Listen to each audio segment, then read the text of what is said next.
Hello everyone, myself Tejal Goswami અને મારી આ યુટ્યુબ ચેનલ જ્ઞાન વર્લ્ડ અચીવ યોર ગોલમાં આપ સૌનું સ્વાગત છે.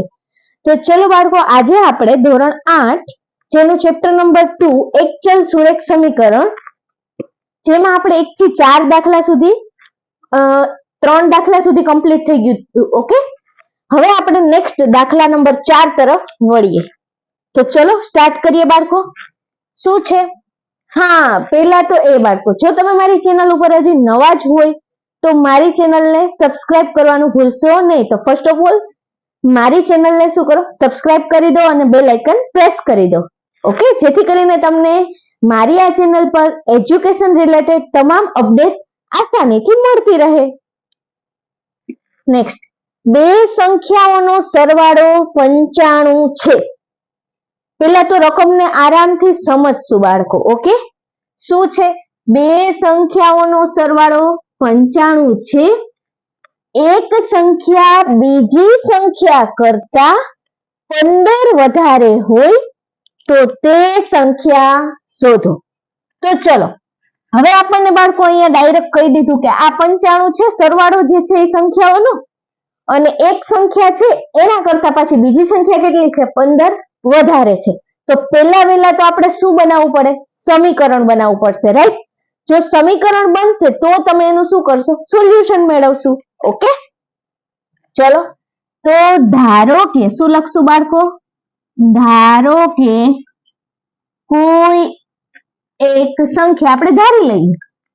ઓકે બાળકો, ઇઝ ઇક્વલ ટુ એક્સ છે. આ સમજાણું કે નહીં? ધારો કે કોઈ એક સંખ્યા એક્સ છે. હવે શું કીધું? બીજી સંખ્યા કરતા 15 વધારે હોય. એટલે હવે એક સંખ્યા એક્સ છે અને બીજી સંખ્યા શું છે? એના કરતા 15 વધારે. એટલે 15 વધારે, ધેટ મીન્સ 15 એમાં શું કરી દેવાના? જે સંખ્યા છે એમાં એડ કરી દેવાના. સમજાણું કે નહીં બાળકો? ધારો કે તમારી પાસે 5 ચોકલેટ છે અને તમને હું એ રીતે બોલું કે રઘુ પાસે 5 ચોકલેટ છે અને બીજી જે છે એ 15 હું તેને વધારે આપું છું. તો તમે શું કરશો બાળકો? 15 એડ કરશો, એટલે 5 વત્તા 15. તો અહીંયા આપણી આગળ કોઈ ચલ છે. ધારો કે કોઈ એક સંખ્યા કઈ છે? એક્સ છે. તો એક્સ માં હવે હું શું કરીશ? બીજી સંખ્યા ઉમેરીશ. તો હવે શું થઈ જશે બાળકો? અને શું થશે બાળકો? બીજી સંખ્યા બરાબર શું થશે? X plus 15. આ સમજાણું કે નહીં બાળકો? અહીંયા સુધી ખબર પડી? વન્સ અગેન, ધારી લીધી આપણે કોઈ એક સંખ્યા જે છે એ બીજી સંખ્યા કરતા 15 વધારે છે. આપણને સમીકરણમાં આવું કીધું છે. તો મેં શું કર્યું? ધારો કે કોઈ એક સંખ્યા એક્સ છે, બીજી સંખ્યા તેનાથી 15 વધારે છે. તો મેં શું કર્યું બાળકો? બીજી સંખ્યા બરાબર એક્સ પ્લસ 15. ઓકે, ચલો આગળ વધીએ. હવે શું કરશું બાળકો? બીજી સંખ્યા એક્સ પ્લસ 15 વધારે છે એટલે આ બીજી સંખ્યા થઈ ગઈ. બંને સંખ્યાઓનો સરવાળો 95 છે. જો અહીંયા ખાસ ફોકસ કરો, શું કીધું? બંને સંખ્યાઓનો સરવાળો, શું કીધું? બંને સંખ્યાઓનો સરવાળો. તો લખીએ બાળકો, જે આપ્યું છે એ લખવાનું છે. બંને સંખ્યાઓનો સરવાળો કેટલો છે બાળકો? 95 છે. ડન? અહીંયા સુધી સમજાણું? આટલું સમીકરણ પરફેક્ટ સમજાઈ ગયું? હાયાના, કમ ઓન, જાગો છો ને બધા? Okay, nice. ચલો આગળ વધીએ. તો હવે સંખ્યાઓનો સરવાળો કીધો, બરોબર બાળકો?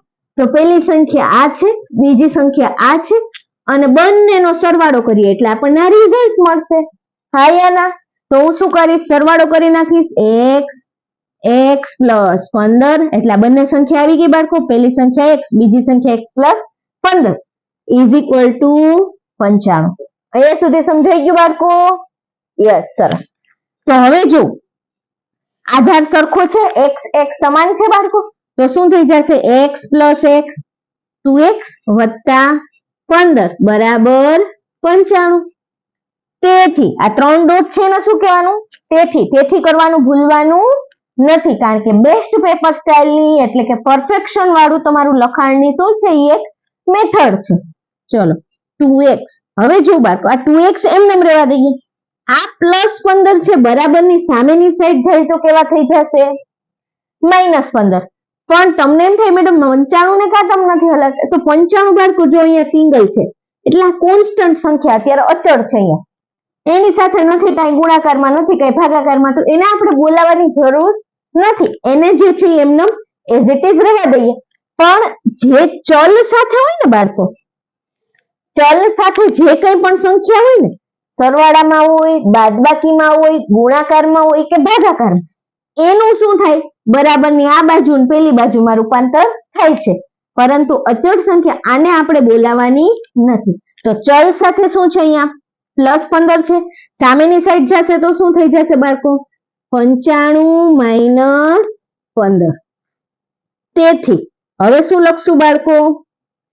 2x = 95 - 15. 9 માંથી 1 જાય તો 8. તેથી હવે અહીંયા જોજો બાળકો, ખાસ ચલ સાથે જે હોય એ પદને આપણે ફેરવીએ છીએ. તો અહીંયા ચલ શું છે? x. x ની સાથે 2 કેવા છે? ગુણાકારમાં. બરાબરની સામેની સાઈડ જાય તો ભાગાકારમાં, કારણ કે ગુણાકારમાં હોય ભાગાકારમાં જાય, ભાગાકારમાં હોય ગુણાકારમાં જાય, સરવાળામાં હોય બાદબાકીમાં જાય અને બાદબાકીમાં હોય સરવાળામાં જાય. આ નિયમ છે. તો x = 80/2.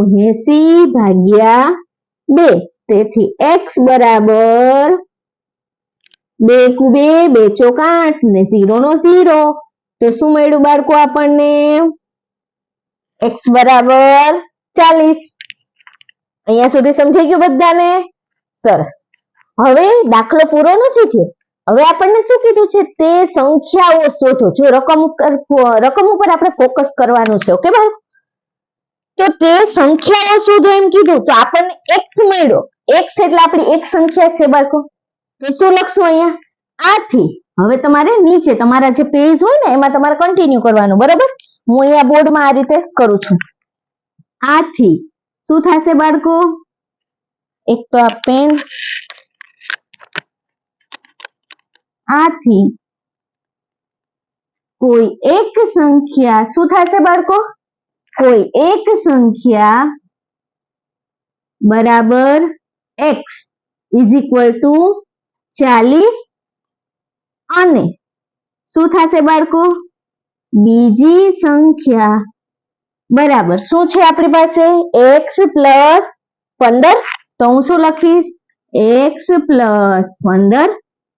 તો 15 40. x ની વેલ્યુ શું મૂકશું બાળકો?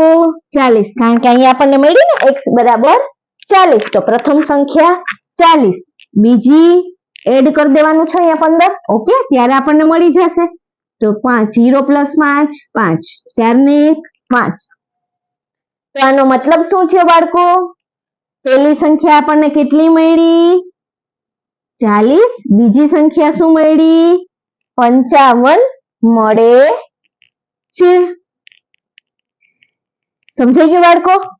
ઓકે, સરસ રીતે તમે આને તમારી બુકમાં નોટ ડાઉન કરી લ્યો અને સમજીને દાખલો ગણવાનો. હંમેશા જ્યારે પણ આવા રકમવાળા દાખલા આવે ત્યારે આપણે શું કરશું? એને સમજીને કરશું, બરાબર? પેલા ઇક્વેશનને સોલ્વ કરશું, ઇક્વેશન બનાવશું, રાઈટ?